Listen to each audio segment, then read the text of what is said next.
এক ব্যক্তি জঙ্গলে হাঁটছিলেন। হঠাৎ দেখলেন এক সিংহ তার পিছু নিয়েছে। তিনি প্রাণ ভয়ে দৌড়াতে লাগলেন।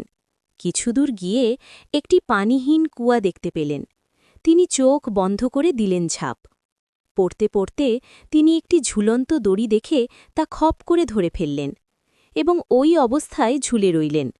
উপরে চেয়ে দেখলেন কুয়ার মুখে সিংহটি তাকে খাওয়ার অপেক্ষায় দাঁড়িয়ে আছে।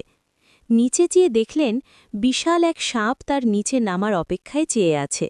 বিপদের উপর আরও বিপদ হিসেবে দেখতে পেলেন একটি সাদা আর একটি কালো ইঁদুর তার দড়িটি কামড়ে ছিঁড়ে ফেলতে চাইছে। এমন হিমশিম অবস্থায় কি করবেন যখন তিনি বুঝতে পারছিলেন না, তখন হঠাৎ তার সামনে কুয়ার সাথে লাগোয়া গাছে একটা মৌচাক দেখতে পেলেন। তিনি কি মনে করে সেই মৌচাকের মধুতে আঙ্গুল ডুবিয়ে তা চেটে দেখলেন।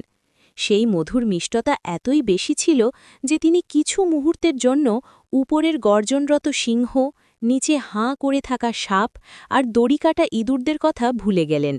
ফলে তার বিপদ অবিসম্ভাবী হয়ে দাঁড়াল।